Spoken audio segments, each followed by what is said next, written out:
Hello and welcome. You're watching World Panorama, a show that gives you a complete roundup on all the big international developments this week. I'm Aishwarya with you. Here's a look at the week's top international stories in the headlines. Coronavirus declared a global health emergency by WHO. At least 213 people dead from the virus in China. Infections reported in 18 other countries, but no deaths. As China coronavirus spreads, calls grow for permanent ban on wild animal markets worldwide. Experts warn sale of wild animals for human consumption, cause of epidemics.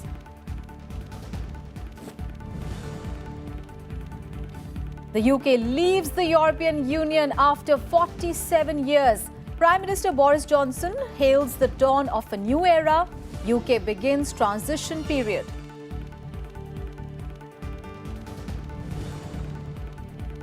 And US President Donald Trump proposes a Middle East plan with Jerusalem as undivided capital of Israel and an independent state of Palestine. Israel calls it historic. Palestine rejects deal as conspiracy.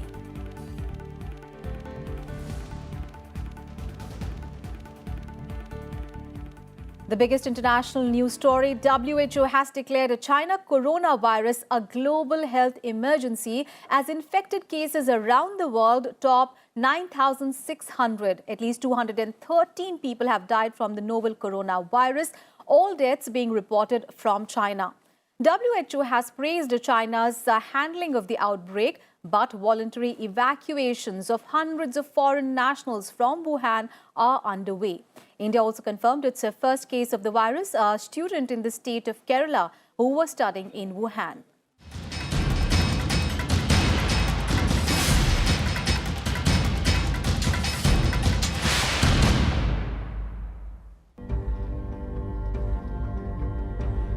The new coronavirus declared a global emergency by the World Health Organization, with at least 213 people dead from the virus in China, and the outbreak continues to spread outside China.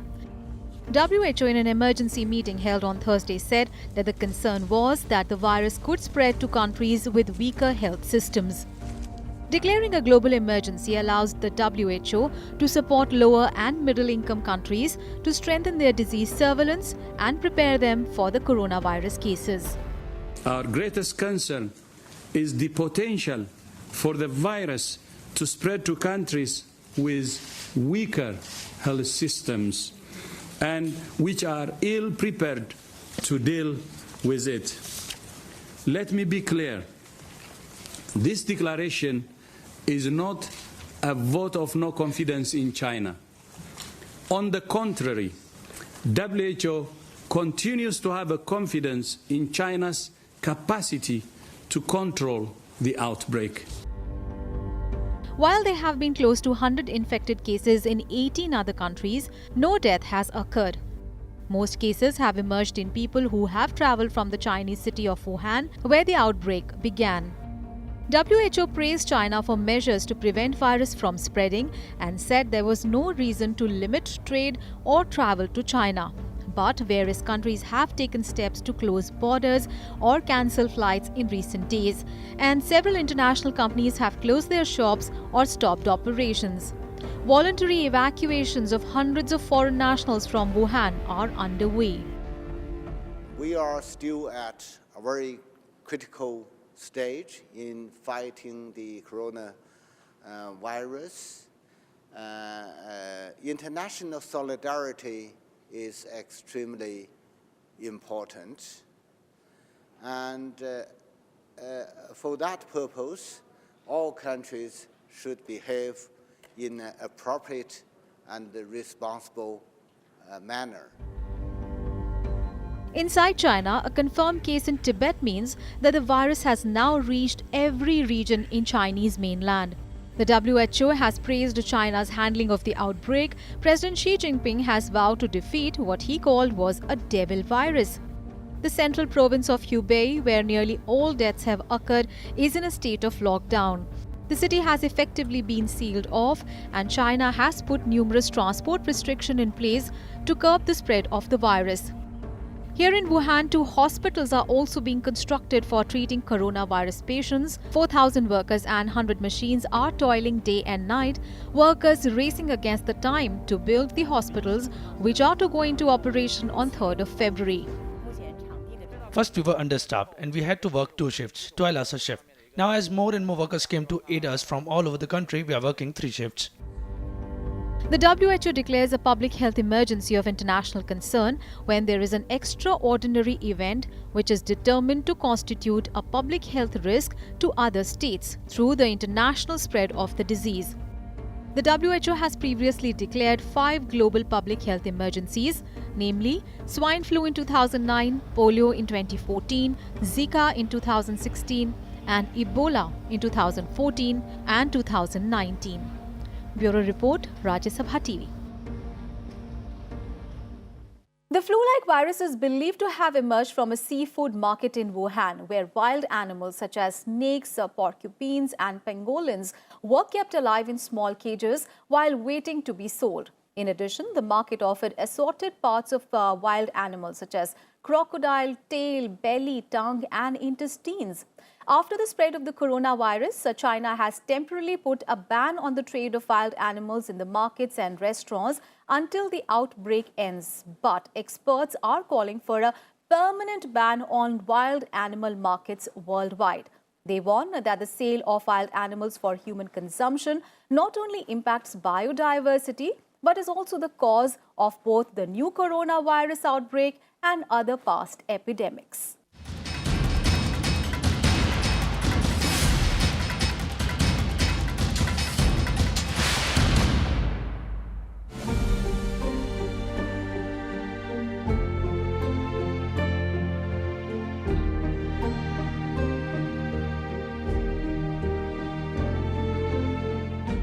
Health authorities around the world are grappling with an outbreak of a new coronavirus which originated in the Chinese city of Wuhan. Even as the death toll increases every day, scientists are looking closely at the novel pathogen named Novel Coronavirus 2019 nCoV. Coronaviruses are a large family of viruses that cause illness ranging from the common cold to the more severe diseases such as SARS.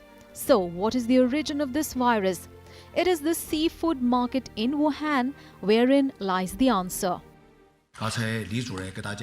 The origin is the wild animals sold in the seafood market. This wild animal virus is adapting as well. At the current state, there is human-to-human transmission and it has spread among communities. Scientists at the Chinese City for Disease Control and Prevention have successfully isolated the novel coronavirus in the samples of the seafood market in Wuhan and confirmed that the disease was transmitted from an animal in Wuhan sea market. But they are still investigating exactly what creature might be the source. Wuhan seafood market sold not just fish and shellfish, but many other marine animals and beavers and porcupines and snakes that are sold live to be eaten. Last week, as infected cases rose, the market was closed down. Temporary ban was also imposed on the trade of wild animals, and authorities called on the public to refrain from eating wild animal meat. 1771例 Based on our knowledge about all types of such viruses, this new type is the 7th coronavirus that affects human beings. They are all from a certain mammal or a wild animal before it infects humans. Experts are pointing at China's penchant for consuming wild animals and whether that ultimately played a role in the outbreak. They point out that eating wild animals in China is considered a luxury, with many also believing that eating exotic creatures can cure certain ailments. However, it is difficult to ensure that wild animals are free of disease. The 2002-2003 SARS pandemic was also traced to civet cats sold in a similar style of market in southern Guangdong province.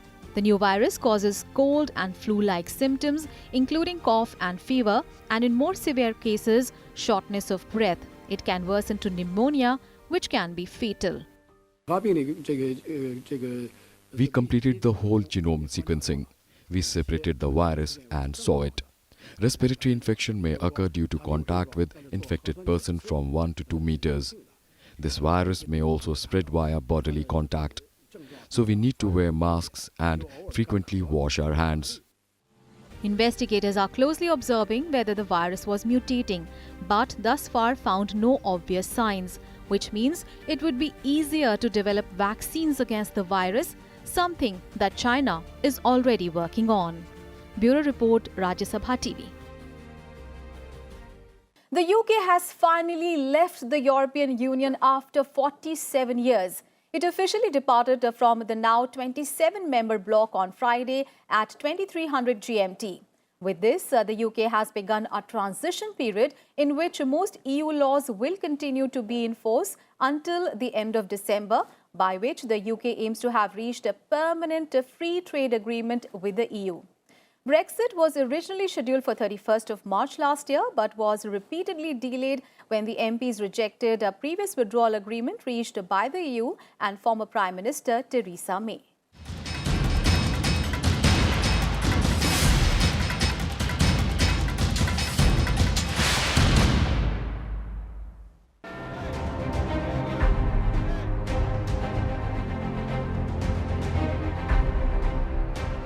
Tears of joy, celebrations in Parliament Square as the clock struck 2300 GMT, the departure time as UK officially left the European Union after 47 years. Buildings along Whitehall were lit up and Union flags were flown from all poles in Parliament Square.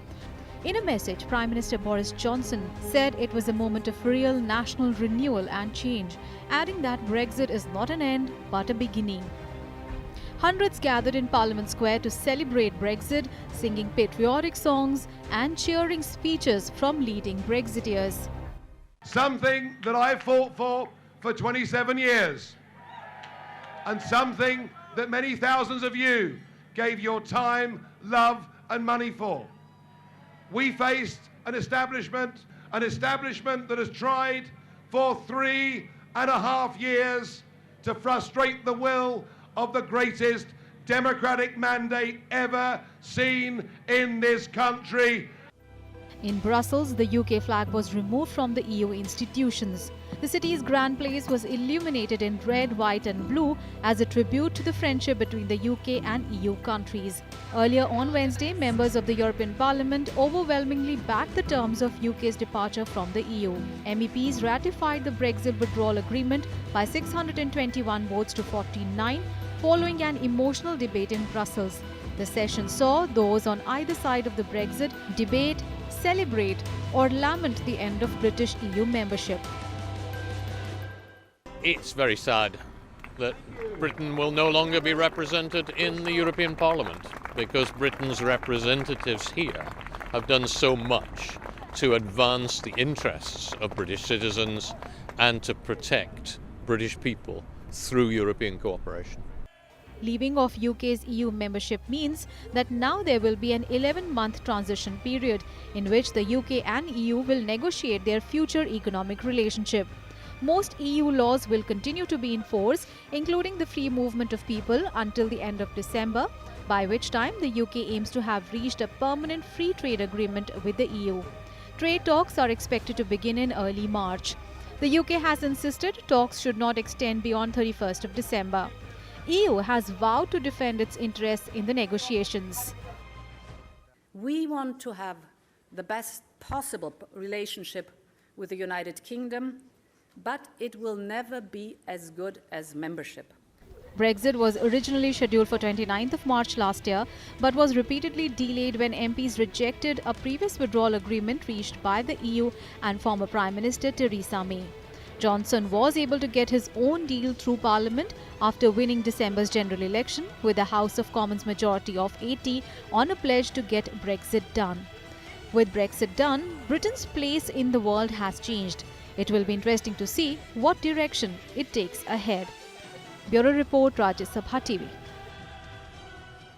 In World Panorama, we'll take a very short break, and after the break, we will tell you about Donald Trump's peace plan for Israel and Palestine, with the US President heralding it as a realistic two-state solution. All the details coming up ahead. Stay tuned.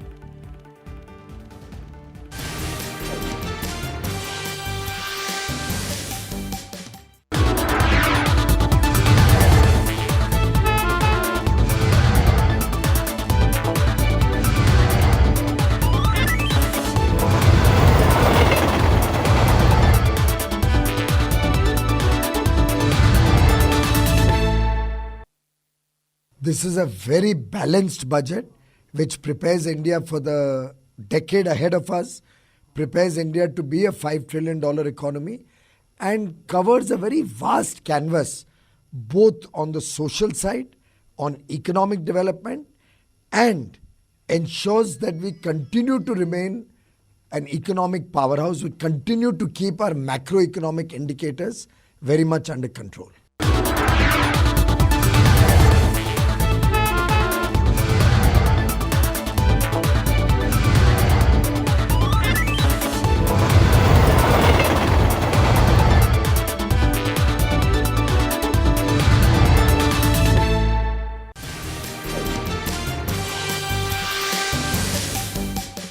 Welcome back after the break. 3 years in the making, the Trump administration's proposal to bring a solution to the decades-long Israeli-Palestinian conflict has finally come to light. The White House's 80-page plan calls for the creation of a Palestinian state with a capital in parts of East Jerusalem. But the blueprint would also permit Israel to extend sovereignty over all major settlements blocks in the West Bank, uphold Jerusalem as Israel's undivided capital, and require the Palestinians to concede far more land to Israel than in the past proposals.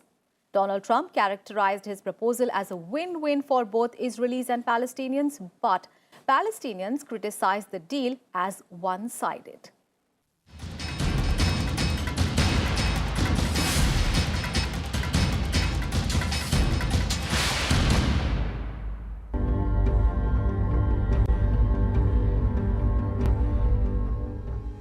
The conflict between Israel and Palestine has been one of the most protracted ones in the Middle East. On Wednesday, US President Donald Trump sought to resolve one of the world's longest-running conflicts as he presented the Middle East Peace Plan. Standing alongside Israeli Prime Minister Benjamin Netanyahu at the White House, Trump said it was a win-win opportunity for both sides. My vision presents a win-win opportunity for both sides, a realistic two-state solution that resolves the risk of Palestinian statehood to Israel's security.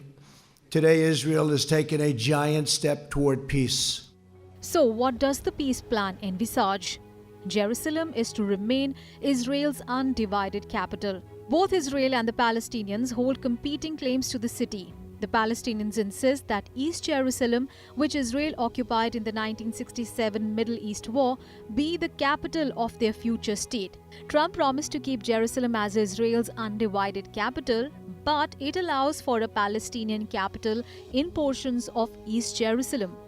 Trump has also proposed an independent Palestinian state, but sets a series of conditions before receiving independence. The Palestinians want an independent state of their own, comprising East Jerusalem as their capital and also comprising West Bank and Gaza. Under Trump's deal, Palestinians could control some 70% of the West Bank. Trump's deal recognizes Israeli sovereignty over West Bank settlements. Since 1967, Israel has built about 140 settlements in the occupied West Bank and East Jerusalem, which are home to some 6 lakh Israeli Jews. The settlements are considered illegal under international law. Palestinians want settlements to be removed, while Israel says settlements won't be uprooted and must be brought under Israeli sovereignty. Trump's deal recognizes Israeli sovereignty in the West Bank, but puts a 4-year freeze on the construction of new Israeli settlements. The deal also recognizes the Jordan Valley, which makes up about a third of the occupied West Bank, as part of Israel. The deal refuses Palestinian refugees the right to return to homes lost to Israel in previous conflicts. On this day, you too have charted a brilliant future for Israelis, Palestinians, and the region by presenting a realistic path to a durable peace. Palestinian President Mahmoud Abbas dismissed the plans as a conspiracy. West Bank's Ramallah-based government says America was not an honest broker in the region. Palestinian Islamist group Hamas, which controls the Gaza Strip, also rejected the deal. Palestinians fear the deal would pave the way for Israel to annex virtually all the settlements in the West Bank. I say to the partners Trump and Netanyahu, Jerusalem is not for sale. All our rights are not for sale and are not for bargain. and your deal, the conspiracy, will not pass.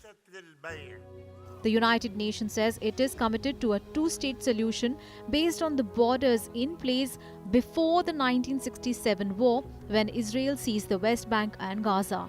It is noteworthy that Trump had announced in December 2017 to recognize Jerusalem as Israel's capital and move the US embassy to the city from Tel Aviv. As a result, Palestinians broke off all contacts with the Trump administration. The Arab League will now convene an urgent meeting on the issue on Saturday. Bureau Report, Rajya Sabha TV. And here is a look at some more international news stories in Global Buzz. New Zealand Prime Minister Jacinda Ardern on Tuesday called an election for 19th of September, the contest that will test her popularity, which soared after her response to a terror attack last year, but has since taken a hit due to economic issues. Ardern's centre-left Labour Party-led coalition came to power in 2017 and is seeking a second term. An election has to take place by the coming November.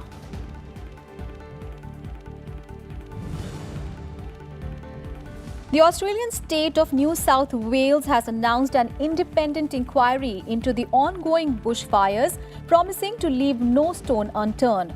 The 6-month inquiry will examine the causes of the fire as well as how the state prepared and responded to them. The inquiry would also consider how climate change, human activity and other factors had contributed to the blazes. The inclusion of climate change in the probe comes amid a debate over the issue in Australia, with critics accusing Prime Minister Scott Morrison of inaction. Thousands of demonstrators filled Paris's streets on Wednesday in protest of the French government's planned pension overhaul, claiming that the movement has fallen to President Emmanuel Macron's deaf ears. Macron is pressing ahead with creating a universal pension system from a mishmash of schemes, each with their own benefits. He says it will be fairer.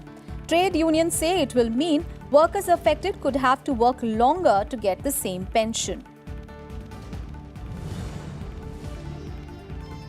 And at least 46 people have died in Brazil and more than 25,000 have been displaced due to widespread flooding following storms and heavy rains that have swept across the southeast of the country.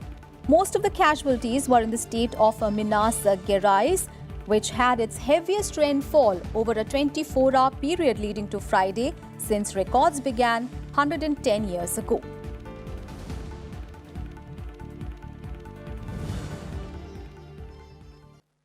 After a deadly 6.8 magnitude tremor struck Turkey's east last week, rescue teams worked around the clock to save dozens of people from a disaster that sparked both an outpouring of support and also fears about the country's unpreparedness for such events. The death toll rose to 41 after the rescue workers pulled the last 2 missing victims from the rubble 3 days after the disaster struck. A bitter reminder of the vulnerability of a country straddling active fault lines. At least 45 survivors were pulled out of the rubble alive.